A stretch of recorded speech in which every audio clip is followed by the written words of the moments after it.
To support this Wild World podcast, please check out Autio.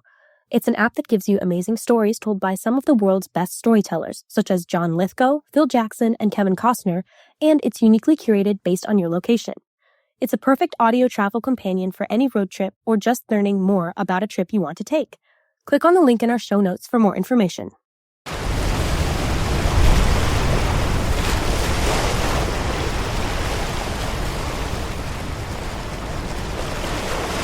Our planet is covered in water. It makes up 71% of the Earth's surface, and most of that is in the oceans. We tend to be familiar with the parts of the ocean that are closest to land, whether we're staring out at it from the beach, swimming or surfing in the shallows just offshore, or traveling by boat near the coastline. But what about the rest of the ocean? What's it like to travel out across the vast expanse, where the horizon is nothing but water in all directions? In centuries past, explorers ventured out across the seas in search of fortune and fame, guided by the currents and the wind. Quite often, these voyages of discovery included a naturalist, whose job was to make observations about the plants and animals seen along the way. Now, those days are long gone. Or are they? It's cool because I kind of have a job title now as like voyage ornithologist or ship's naturalist, and that's the title that Darwin had. And that's not really a job title that exists anymore, and I'm pretty near certain that I'm one of the only voyage ornithologists in the world today, and so that feels pretty special. And it feels like a little bit of like a wish actualization from childhood. This is Wild World. I'm Scott Solomon. And in this episode, we're sailing across the open ocean on a modern-day voyage of discovery.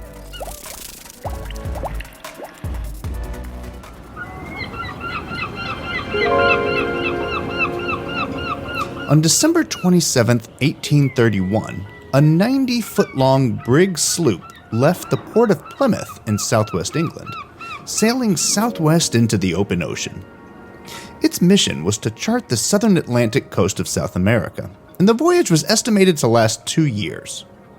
The ship's name was the HMS Beagle, and sleeping in a small, cramped room at the stern was a 22-year-old recent college graduate named Charles Darwin. Darwin was not yet much of a biologist at the start of the Beagle's voyage. He had dropped out of medical school and ended up completing a degree in theology at another university. Soon after graduating, he received an offer to join the Beagle expedition as Captain Robert Fitzroy's personal companion. Darwin was beyond excited. "Nor have I ceased to wonder," he wrote in his journal, "at my extraordinary good fortune in obtaining what in the wildest castles in the air I never had even imagined." It took some work to convince his father, but he eventually gave his blessing, and Darwin was soon off on the adventure of a lifetime. Exactly 191 years, 7 months, and 19 days later, another ship left the same harbor on much the same course. The three-masted topsail schooner Oosterschelde isn't an exact replica of the Beagle. For one thing, it's almost twice as long. But it's similar enough to give a sense of what life was like sailing the high seas in the 1830s. The Dutch tall ship was built in 1918 and used as a freight schooner until 1988, when it was elegantly restored and began a new life carrying passengers on adventurous voyages around the world. The Oosterschelde's current voyage is known as the Darwin200 expedition. It's the brainchild of Stuart McPherson, a British naturalist and science communicator. It took McPherson 10 years of planning to put the Darwin200 expedition together. During its 2 years of sailing around the world, the Oosterschelde is stopping in nearly every major port that the Beagle visited, and McPherson and his colleagues have organized conservation projects and educational outreach, led by young researchers known as Darwin leaders in each location. The Darwin200 expedition began in August 2023. I joined it in early December of 2023, sailing on one leg of the journey between Uruguay and Argentina. Along with the captain and the small crew was a young biologist named Terrell. Much like Darwin, Terrell was a recent college graduate with a passion for natural history and a serious case of wanderlust. While the captain and crew would rotate on and off the ship during the 2 years of the Darwin200 project, Grant would be on board for almost all of it. As a trained ornithologist, his mission was to collect data about the distribution of birds seen along the way. During our journey, I sat down with Grant to hear about what his experience has been like so far. So where are we right now? I mean, we're sitting here on the ship. Where are we? So I'd call this the bow, but we're about, I think, 50 kilometers or so offshore from northern Argentina. And we're on the way. We're about 2 days sail from getting to Puerto Madryn, which is a really cool location because it's one of the largest breeding grounds for the southern right whale in the world. I think it's like 70% of the population should be around there breeding right now. So I think we're looking forward to hopefully seeing some right whales very soon. So tell me a little bit about the Darwin200 expedition. What is this thing all about? So the Darwin200 project is a symbolic project that really, the goal is for 2 years, we're doing a abridged version of the Voyage of the Beagle that Darwin sailed on. And the goal of this project is really to motivate and inspire and equip the next generation of 200 conservation leaders. So the ship is sailing port to port. We're leading biodiversity surveys, or I'm leading biodiversity surveys as we're moving. But also at each port, there's a series of conservation projects that are being undergone by young researchers from the ages of 18 to 25. And they're working with local NGOs on, species of concern that are at the different ports. And really the goal is to give them a really valuable experience that has the possibility of impacting and really jump-starting their careers. And so the legacy of the project, really, the hope is going to be with these 200 researchers that are being pushed forward and armed to take on the biggest conservation problems that we have. And I joined the expedition a few days ago in Uruguay, in Punta del Este. But the journey really began several months before that in Plymouth, England. Is that right? That's right, yeah. So I joined this project on the 14th of August. And that's when we set off from the historic Sutton Harbor in Plymouth, UK. And so I think that the first leg is still the longest one that we've had so far. It was like 14 days straight of sailing from Plymouth, UK to Tenerife. So I think just about my favorite thing that's happened so far with my involvement with Darwin200 has got to be during the first voyage leg. It was the last day of sailing, so we'd been at sea for 2 weeks, and we'd been hovering at 49 species for our bird count. And for days, we'd been wondering if by the time we got to Tenerife, we would get to the 50th species there. So apparently around 4 o'clock in the morning, one of my friends that was on watch came and tried to wake first my roommate and then me in my bunk, because there was a bird that was fluttering around deck and nobody knew what it was and everybody wanted me to get up to see it. Apparently I was unrousable, so they couldn't wake me up, and they eventually gave up, and when they came back up, the bird was nowhere to be seen. And a few hours later, I'd heard the story. I felt really bad about missing my shot at seeing this new bird. So one of my roommates was a fellow researcher that was on board for 2 legs. Her name was Nadia. And Nadia was from Uruguay, and she comes up and she says, "Grant, there is a bird in our shower." And I just it didn't really compute what she said. I had to ask her to repeat herself, and I was thinking, what are you talking about, Nadia? And she said, "Grant, there is a bird in our shower." And she says, she thinks that I put a bird in our collective shower that was in our bedroom. And so I drop everything that I'm doing and I snap into field ornithologist mode, and I grab a towel and I'm ready to corral anything that's behind the door into a corner and get it into a hold and safely remove it from the shower. And so I open the door, and right there is species number 50. It was a white-faced storm petrel, which is a really striking, kind of charismatic, small seabird. They fly by they gently flap their wings and they flutter around on the surface of the water, and it almost looks like they're walking or dancing on the water. And so I, was able to get this bird into a secure hold and check it out, make sure that it was all right, and then bring the storm petrel on deck and show it off to everybody. And it was the first time that most of these people had gotten to see a bird up close like this. So it's a pretty special moment. I got to talk a little bit about how birds molt their feathers and how you can use that to be able to age birds in the field. But really the coolest thing was just getting to interact one-on-one with this bird. And then everybody lined up and I put the bird just flat on my palm and gave it a little bounce, and he extended its wings and just waited for the next breeze of air and then opened up its wings and fluttered off.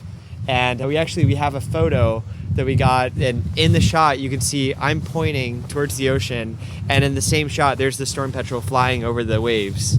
And so it's super cool. It was a success story. We got to see it fly away. It didn't touch the ocean again. And that same evening, we arrived in Tenerife with 50 birds under our belt for the first voyage leg. So do you have any idea how it ended up in your shower? Oh, yeah. So there's a small hatch, just a little opening, like maybe about 5 inches across.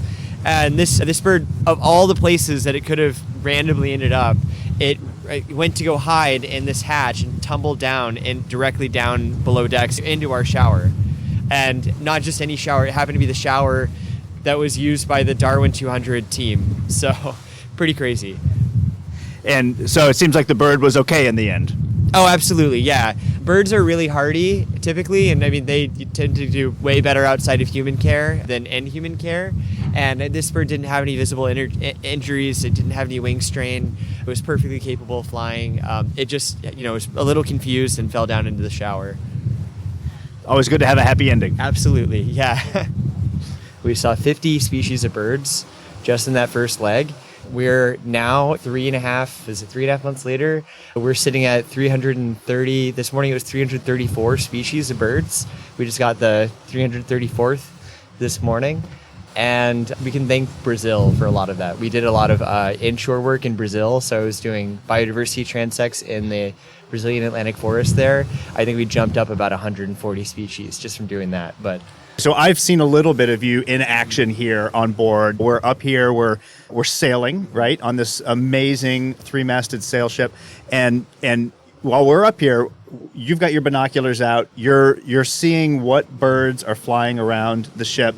Tell us a little bit about how you are collecting data about bird observations. Sure. So what we're doing is we're doing systematic counts that each one lasts about an hour. So I try to be consistent with every morning around sunset. We start the first hour count.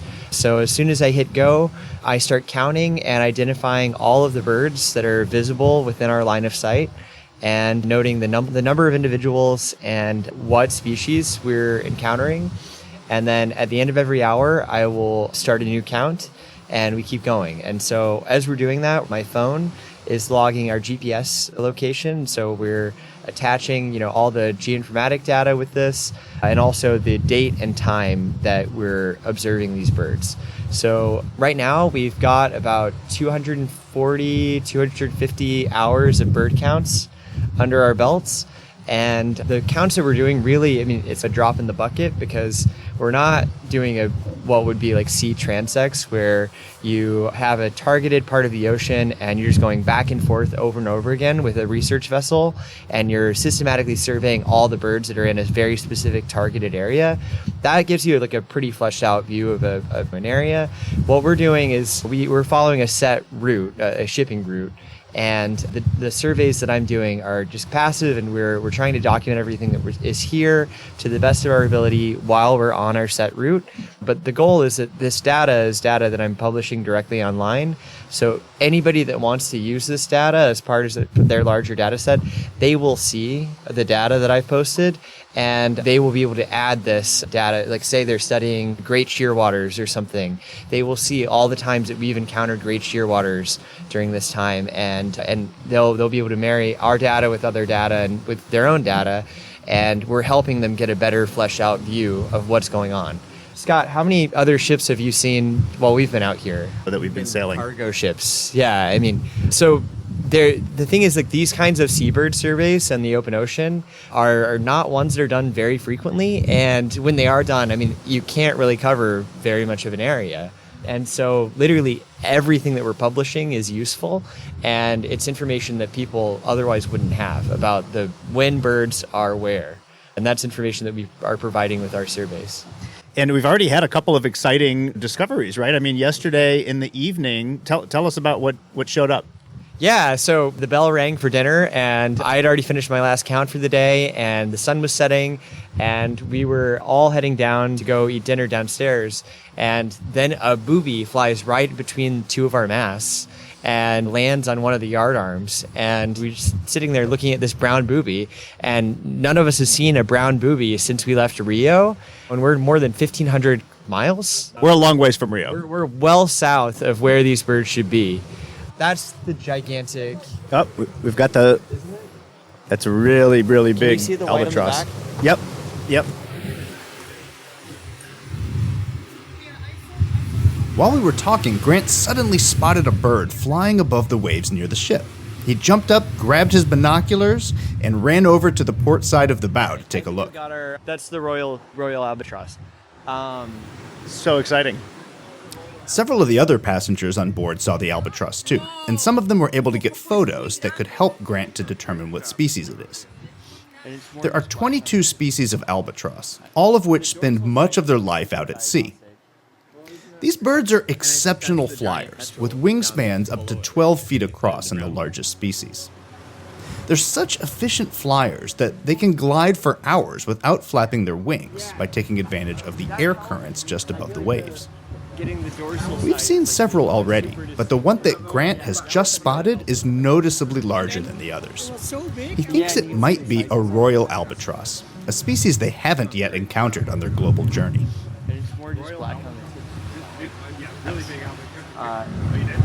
The dorsal side is like the super diagnostic. That's a good one. Yeah, you can see like that it's white on the back. That's better than any of mine. I've probably got some of the back of it as well. You're listening to Wild World. After a quick break, we'll hear about another exciting bird discovery that Grant Terrell has made as the ship's naturalist aboard the Darwin200 expedition. Now I'm like taking a second look at every albatross.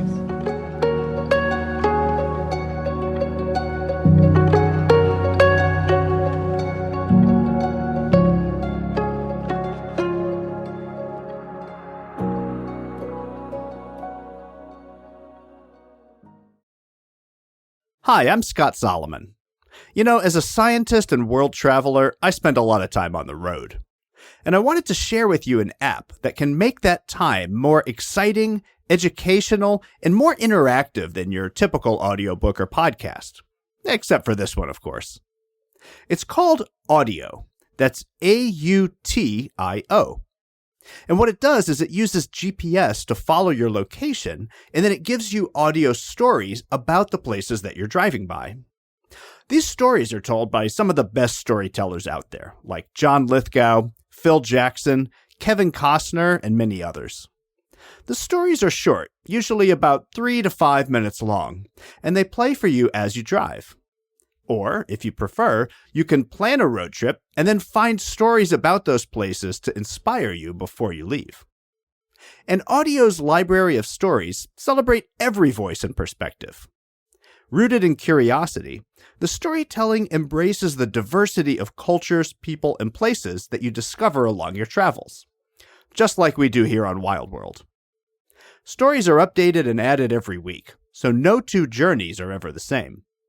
Now you can check out the Autio app through a link on our website, wildworldshow.com, or in the podcast show notes. And by doing so, you'll also help our podcast to continue to bring you explorations of the natural wonders of the world and the voices of the people who explore, study, and protect them.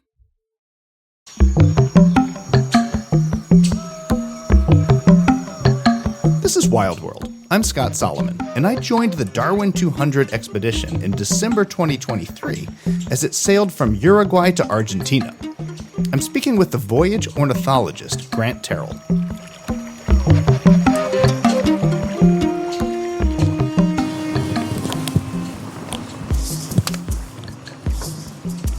Okay, so we were just talking about the cool, exciting new bird discoveries you've made in like the last couple of days. What just happened? So we just sailed right past a royal albatross that was sitting in the water and then took off as we were going by. And so we've seen quite a few albatrosses at this point, but they've all been on the smaller end of the albatross spectrum. So we finally saw one of the truly huge albatrosses. And so that makes species number 335 for us. Amazing and super exciting moment. And super exciting. And we got some photos too. It looked like. Everybody noticed that it was much bigger than all the other albatrosses we've been seeing. Yeah. So let's backtrack because you were starting to tell the story of what happened last night. Dinner bell rang and we were going to head down, yeah. and then somebody showed up. Right. So we had a brown booby that showed up and landed on one of the yards. And it's just notable because brown boobies, we haven't seen them. It's been more than 1,500 miles of sailing since we've seen them. And we are well far south of where they should be for their non-breeding range. So I think the farthest south that these guys breed is around Rio, or not too much farther south than Rio de Janeiro. And here we go. We had a juvenile booby. And it's not like that unusual that you get these, like, especially young boobies that as soon as they're flying off the colonies, they will disperse, and they're capable of flying like very far distances. Just typically they're not moving too much in latitude, like not as much as this guy did.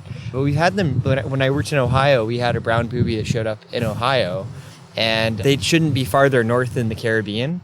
So they definitely get blown off course or like they have a navigational error. But this booby, it actually, I checked the records on eBird.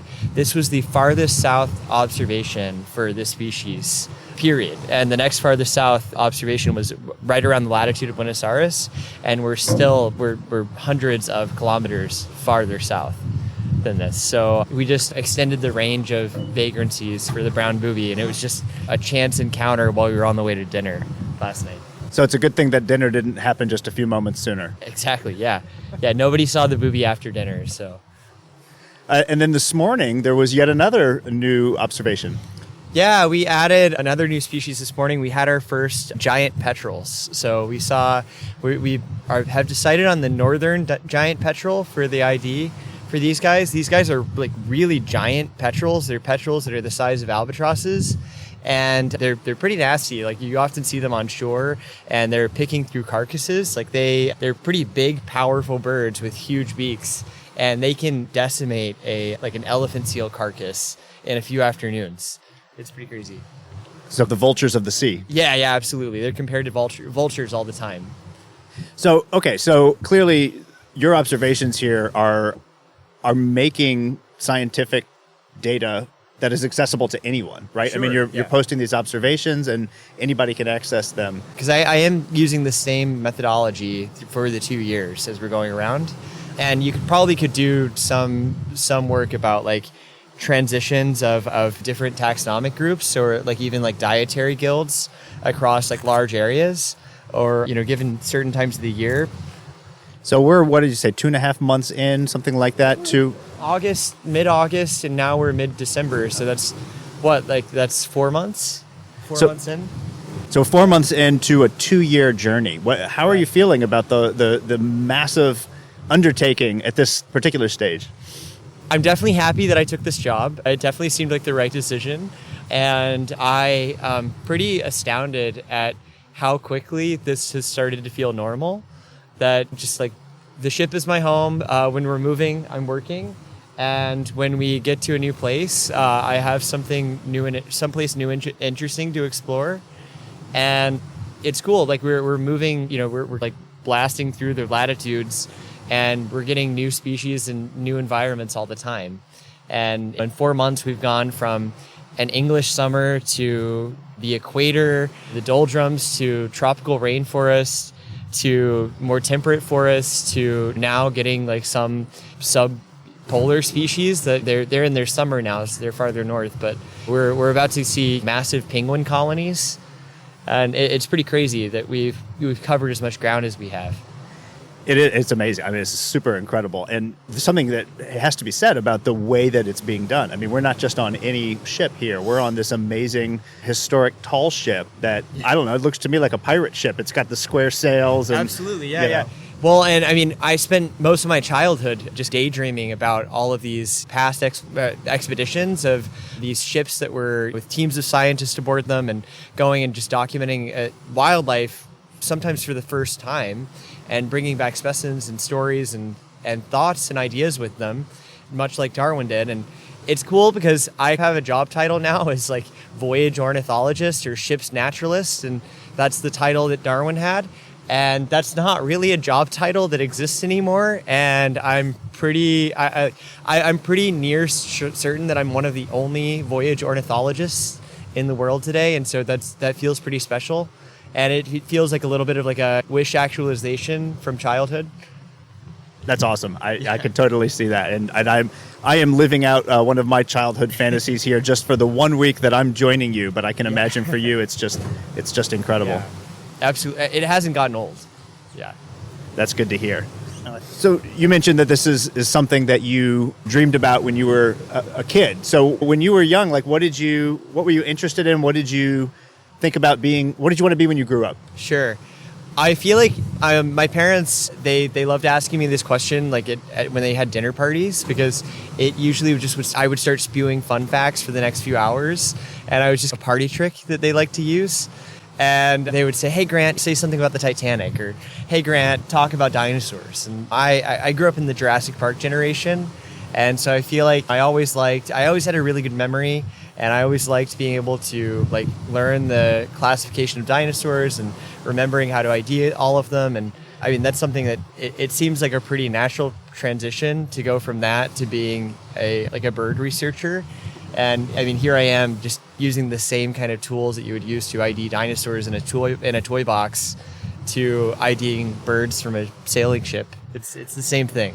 I love that. Fantastic. So, okay, so you grew up with those kinds of dreams, and at what point did you say, okay, this is a career path that I want to pursue?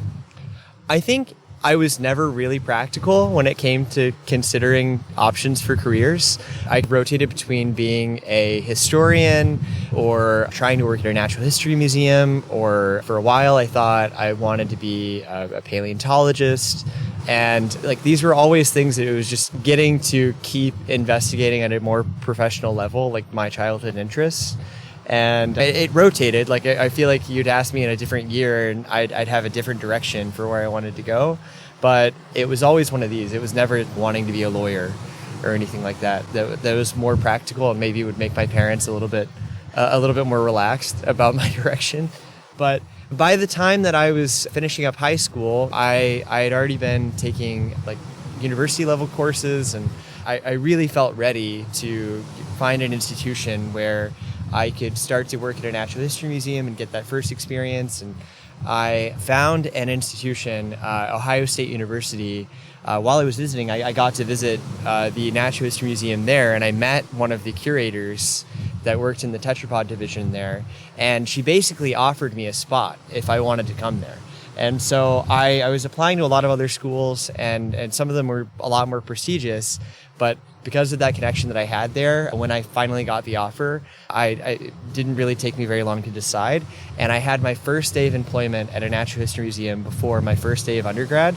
I started off as just a collections assistant, learning the ropes, and I used to stay after hours. Like they would have to kick me out and tell me that I couldn't come in on the weekends. And so I worked at that level for about 2 years, and I just spent all of my free time at this job, because I mean that really felt like why I was at the university, was all the practical training that I was getting there. I had a collection of around 100,000 specimens of birds, mammals, amphibians, and reptiles that I got to just check out, and I was spending my afternoon just walking around and opening up cabinets and seeing what was there. And seeing who collected them and seeing if I could look up the person that collected them and read about this person. So I got an outlet for all of my historical interests. I also got an outlet for all of my interest in natural history. And we had so many animals that were from the tropics, for example, and we'd be in the middle of an Ohio winter and I could go open up a drawer and look at toucans and hummingbirds. And to me, it just like that was the magic of getting to work in a natural history collection and just having that level of biodiversity at your fingertips in one room is just something that I think is not really comparable at any other kind of an institution. You also really don't have to worry about welfare. Like, you don't have to worry about keeping the animals alive and happy at a natural history museum, which is I think more of a positive than a negative, because I think zoos, you have to ask a lot of ethical questions about keeping animals and justifying why you have animals outside of their natural environment, and if you're keeping them well enough to justify it. And luckily, that's something that I just had to worry about, keeping the specimens intact for future generations so that they would continue to appreciate value, because each specimen it's a voucher for its species. It is a record for a particular place and time, and there's an infinite amount of questions that you can answer with these specimens. And these specimens, and they're questions that we haven't even thought to ask yet. And these natural history collections, they are each specimen is a library book full of information. And when you compare these specimens with animals that are still in the wild, you can start to answer a lot of questions about the ways that ranges of species are changing, that individuals are changing, that behavior is changing, that diets might be changing, that timing of migration might be changing. You can ask all of this information, and you literally have a record that goes back hundreds of years. We had all 7 continents represented in our collection, and we had our oldest specimen was from 1812, and we had several species that you couldn't find in Ohio anymore from Ohio, and we had right about 9 extinct animals in our collection that were collected when they were still abundant, and these are animals that we can't find anywhere in the world except for natural history museums. So I fell in love with the whole museum world.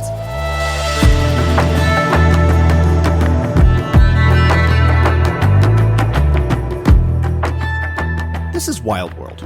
After a short break, we'll hear about how Grant went from working with specimens in a museum to studying live birds out in the field.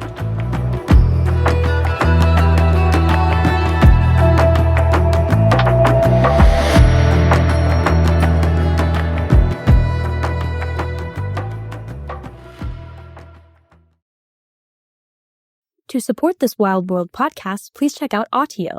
It's an app that gives you amazing stories told by some of the world's best storytellers, such as John Lithgow, Phil Jackson, and Kevin Costner, and it's uniquely curated based on your location. It's a perfect audio travel companion for any road trip or just learning more about a trip you want to take. Click on the link in our show notes for more information.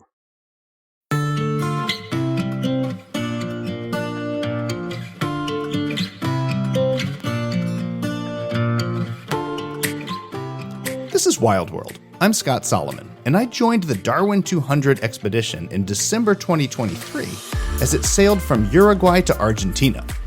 I'm speaking with the voyage ornithologist, Grant Terrell.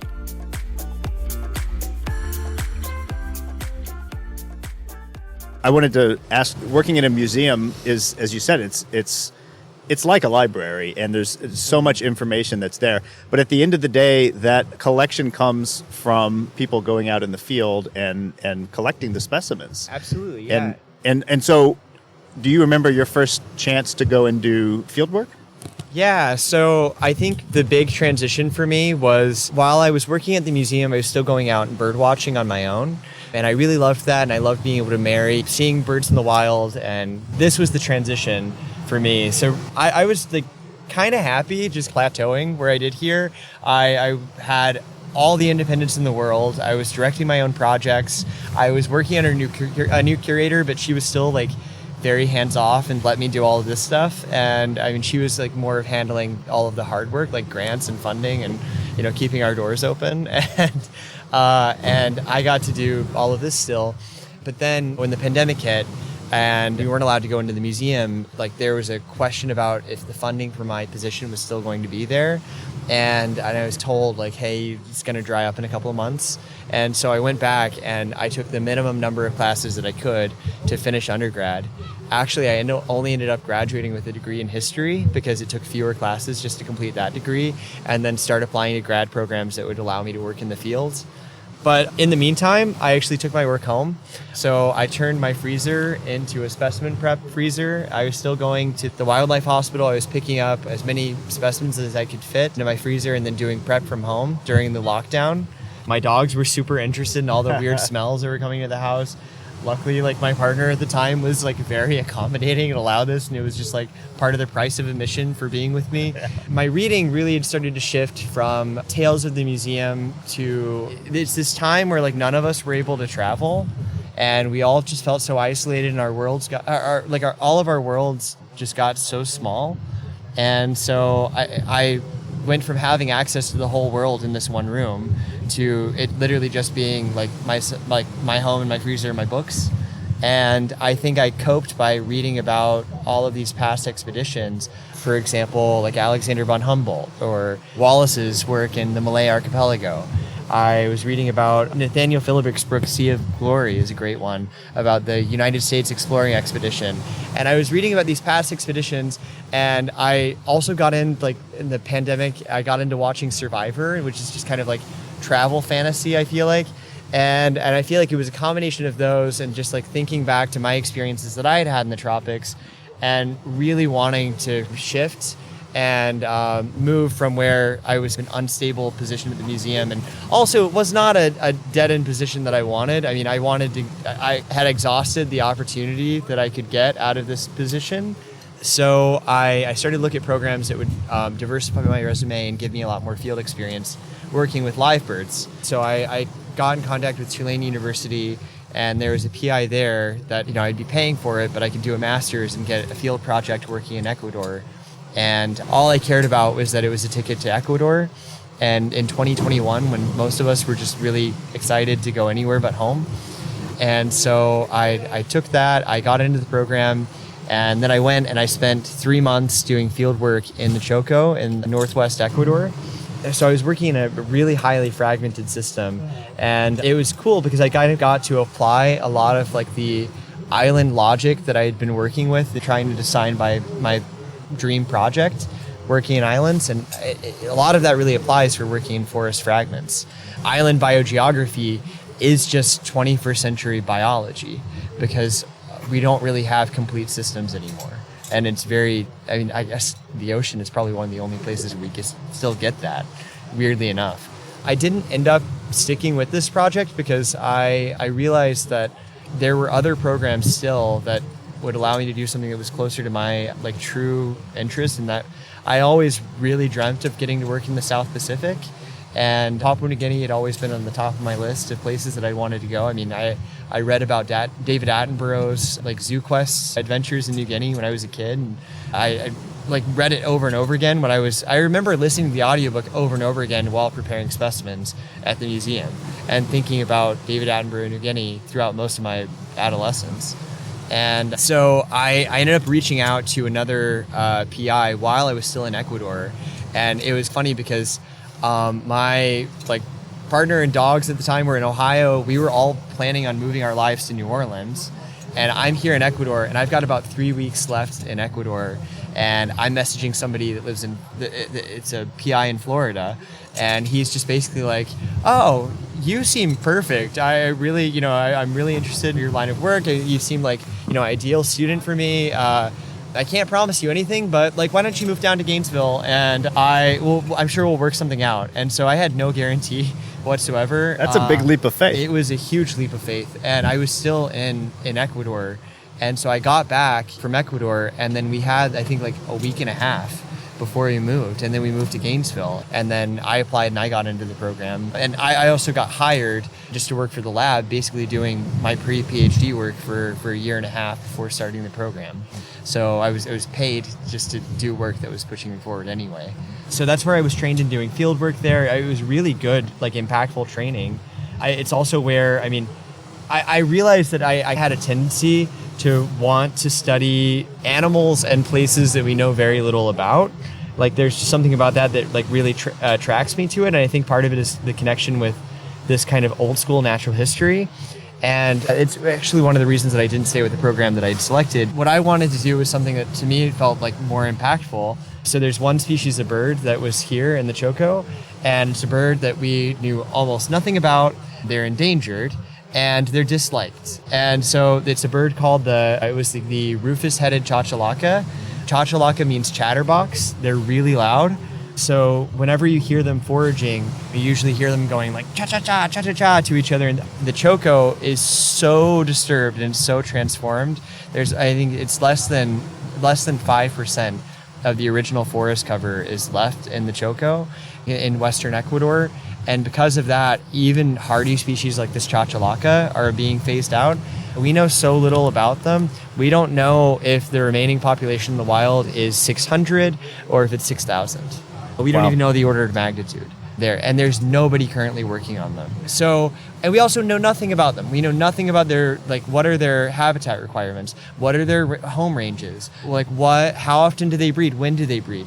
How many chicks do they have per clutch? We don't know any of this. I was campaigning to be the Diane Fossey of the chachalacas. So I spent a couple weeks just documenting the life history of the chachalaca and trying to follow groups to the best of my ability through this mosaic of different habitats. You can see actually I had a local that told me that they had a nest from a chachalaca that was in one of their plants in their yard.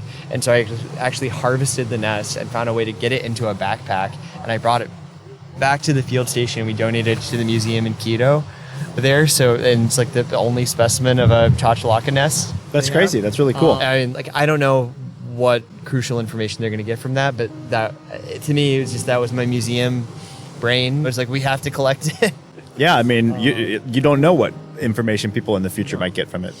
When it came to choosing my dissertation project, I had to convince my advisor for about 6 months to allow me to work in Papua New Guinea, because he had a rule that he was never going to let one of his students do it, because he went to New Guinea in the 90s and he saw a murder happen while he was there, and he was there, and so he was terrified of New Guinea, and he said that he was never going to let one of his students go there.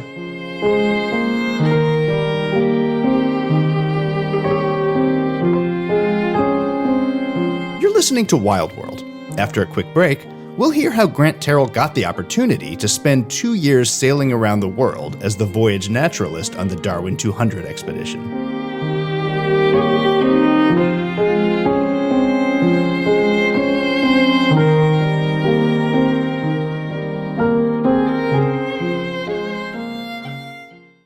To support this Wild World podcast, please check out Autio. It's an app that gives you amazing stories told by some of the world's best storytellers, such as John Lithgow, Phil Jackson, and Kevin Costner, and it's uniquely curated based on your location. It's a perfect audio travel companion for any road trip or just learning more about a trip you want to take. Click on the link in our show notes for more information.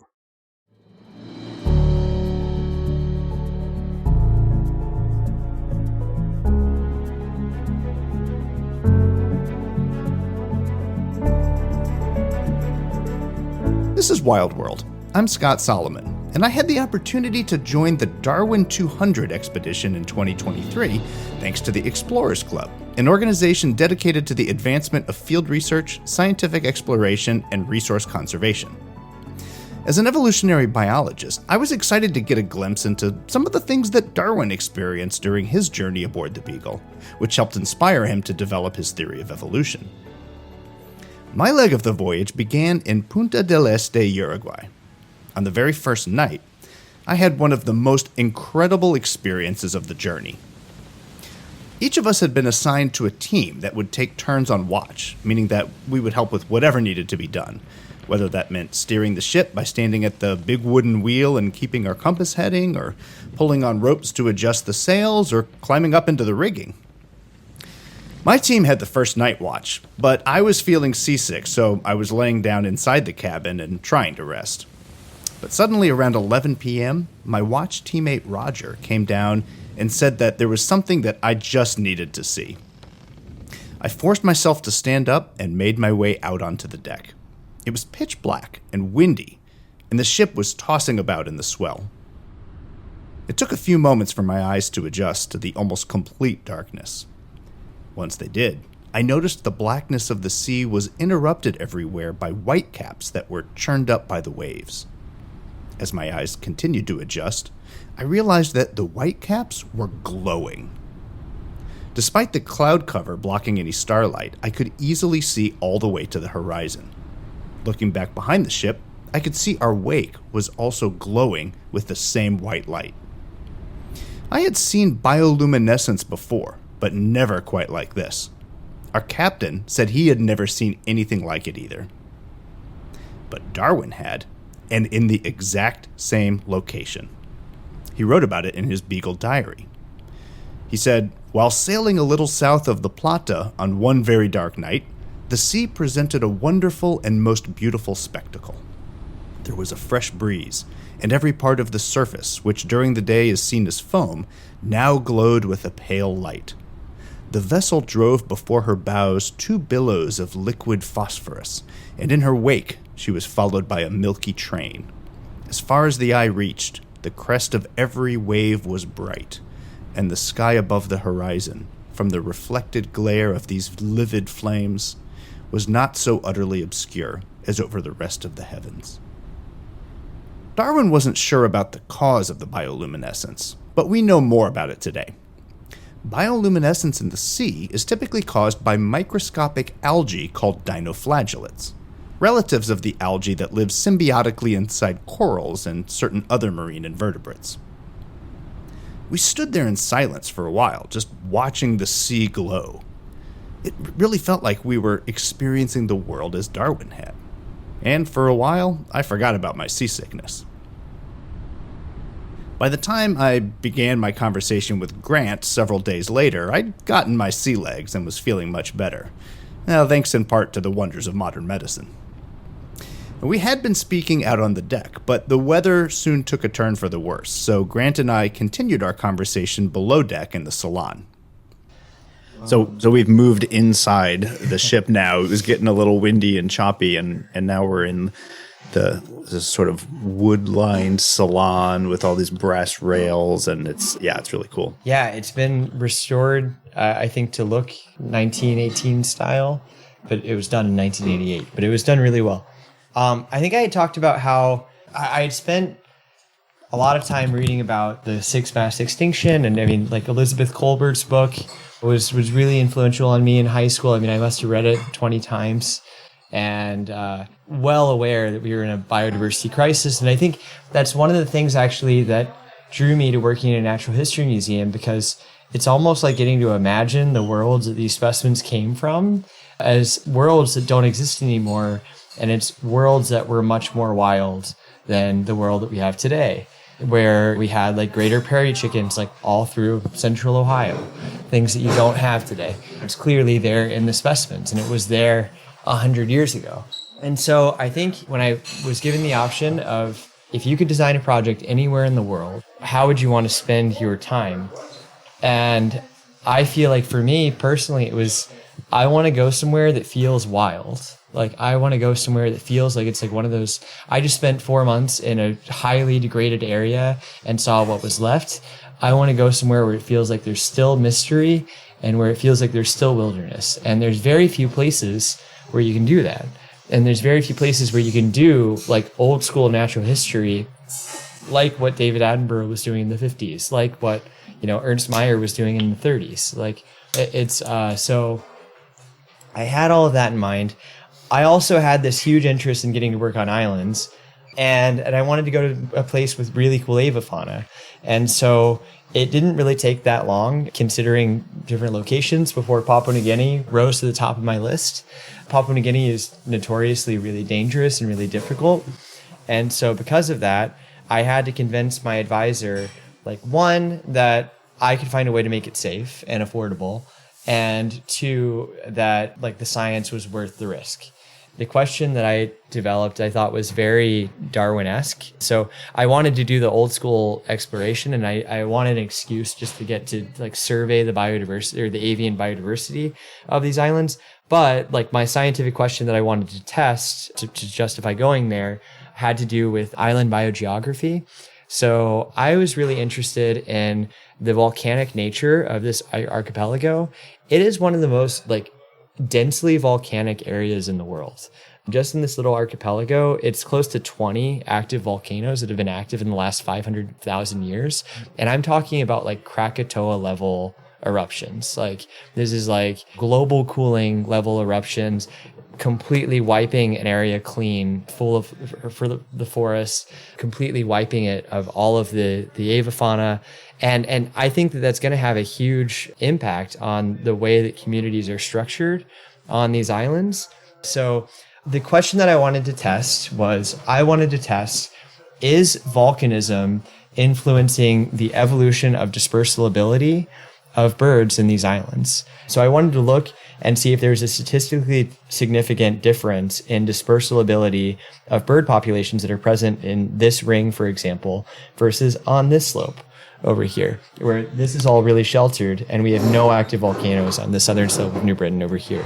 It took a solid month in Fiji of waiting for my delayed visa to get processed before I was finally allowed to fly from Fiji to Brisbane and then from Brisbane to New Guinea. But Fiji was really interesting because I got to practice a lot of the field techniques that I needed for New Guinea, of networking in towns to people that lived in villages, and then learning how to give gifts to people in villages and work with the people in villages to hire teams to get to walk into the bush with them to then survey birds. And I got to formalize my methodology for how I'd be doing my bird counts.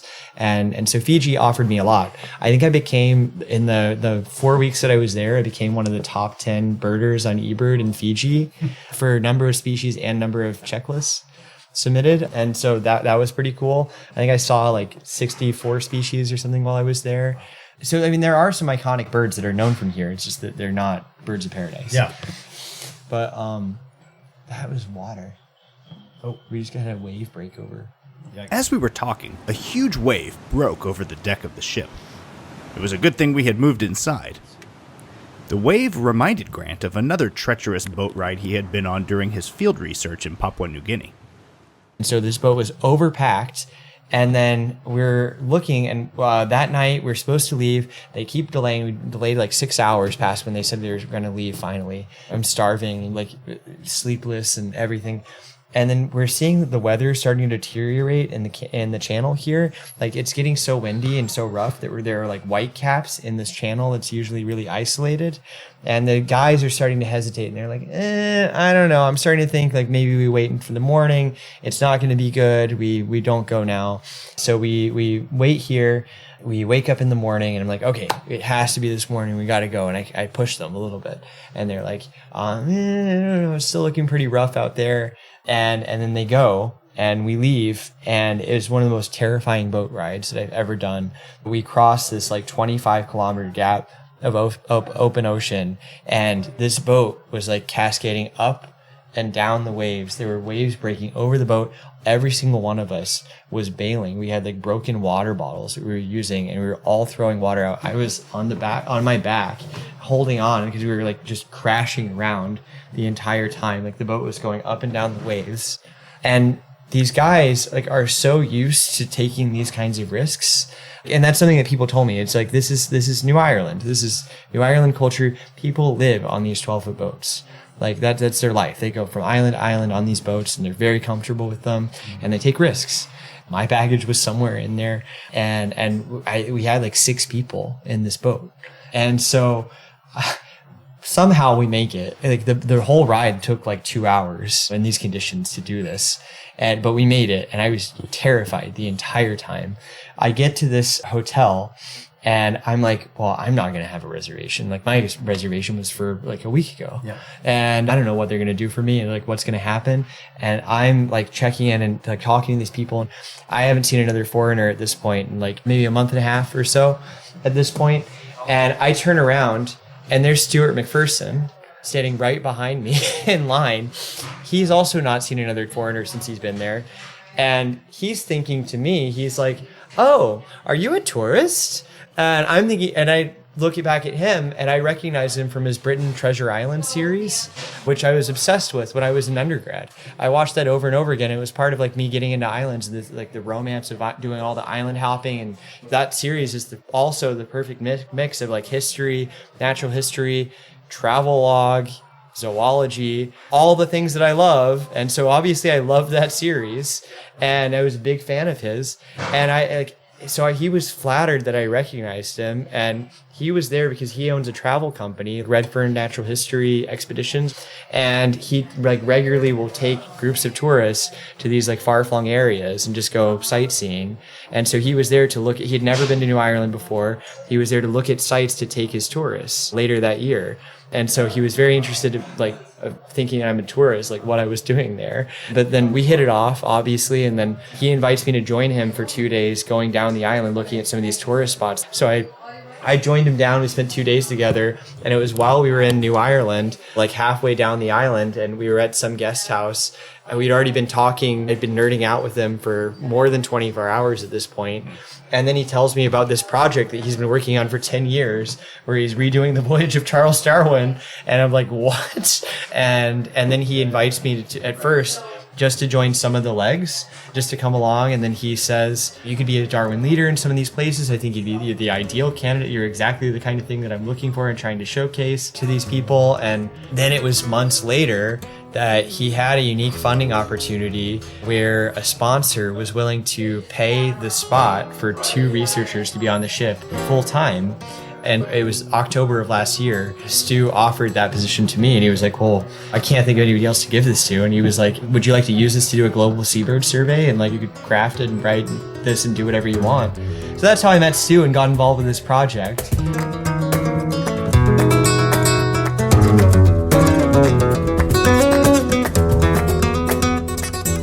After a week of sailing across the open ocean, we arrived at Puerto Madryn, Argentina, at the northern edge of Patagonia.